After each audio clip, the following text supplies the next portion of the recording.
Hello and welcome to our class. My name is Chance Greer and I'll be going through some course material over the Spirit Empowered Church that I went through. I'm going to start with a speech given by Alton Garrison where he talks about the Acts 2 church model. The content that he developed, he shared that God inspired him through Acts chapter 2 verses 42 through 47, and it reads, "They devoted themselves to the apostles' teaching and to fellowship, to the breaking of bread, and to prayer. Everyone was filled with awe at the many wonders and signs performed by the apostles. All the believers were together and had everything in common.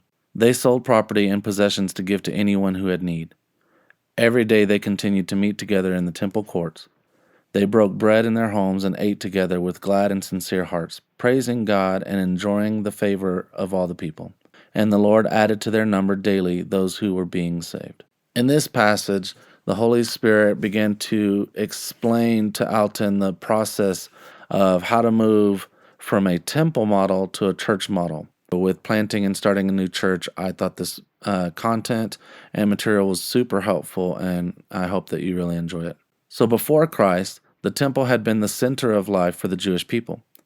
This is where God's people read the scriptures, they prayed, encouraged one another, and worshiped God.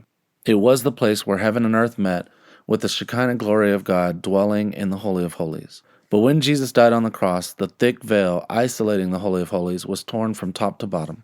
The presence of God was unleashed and became available to all who believe. Those who believe in Jesus became the place where heaven and earth met. Decades later, Paul explains that our bodies are the temple of the Holy Spirit. You can find that verse in 1 Corinthians chapter 3, verse 16, where he says, "Don't you know that you yourselves are God's temple and that God's Spirit dwells in your midst? If anyone destroys God's temple, God will destroy that person, for God's temple is sacred, and you together are that temple." So move beyond just a building or four walls. The gatherings of believers had become the place where heaven and earth met, and all believers were now priests who love, serve, and worship God in all they say and do. Evangelism, discipleship, fellowship, ministry, and worship were to be the functions of an effective, Spirit-empowered church. They are the 5 functions upon which the Acts 2 process is based: connect, grow, serve, go, and worship. So I'd like to go over these 5 functions. And the way that Alton put it here is that it requires the empowerment of the Spirit to produce spiritual fruit in the lives of people. And so we're going to take a quick look at each one of these and just a little bit of understanding. The first function mentioned is connect. Connection focuses on the vertical and horizontal relationships in life. It begins with the process of salvation and continues through building spiritually strong relationships. The vertical relationship focuses on the process that connects people to God in all aspects of life. The horizontal relationship creates an atmosphere for relationship building person to person. Horizontal relationships consist of connections in every facet of life: family, church, local community, and global community. The second function that is discussed is grow. Growth is about discipleship. It's how your church promotes spiritual formation in the lives of individuals, ministry teams, and the congregation. It's about answering the question, how do we grow to be more like Jesus? Growth centers on belief and behavior, while connection is about the relationship. The third function is serve. Churches of every size need to move lay people from sitting in the pews as spectators to becoming involved in the ministry of their churches. This is where the service component comes in. As we help people learn about their gifts and abilities, we can connect them with opportunities to serve God and others in ways that fit them. Service is about giving people outlets for using their gifts and abilities and helping them find their places in ministry. The fourth section is go.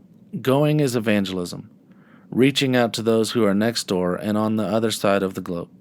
The evangelism component prepares and equips people to share their faith and accept the God-given mission for them and the local church. Going not only brings focus to the power of evangelism, but it also offers missional direction for individuals and the church body. It puts a great deal of emphasis on relational evangelism. This is where your church becomes more outwardly focused instead of staying inwardly focused, a transition that is incredibly important. And the fifth function, worship. Worshiping focuses on the intimacy and reality of the presence of Christ.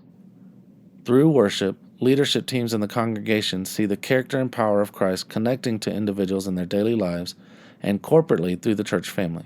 Worship involves far more than music, although that is a component. It includes prayer and powerful preaching. So these 5 functions are the framework necessary to help us discover God's plan for living out fellowship, discipleship, ministry, evangelism, and worship. Alton finished his conversation with this.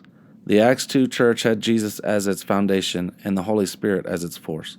If we are to have healthy churches today, we need the same foundation, Jesus, and the same force, the Holy Spirit. Thanks for joining us today for Spirit Empowered Church. I hope you enjoyed it, and God bless.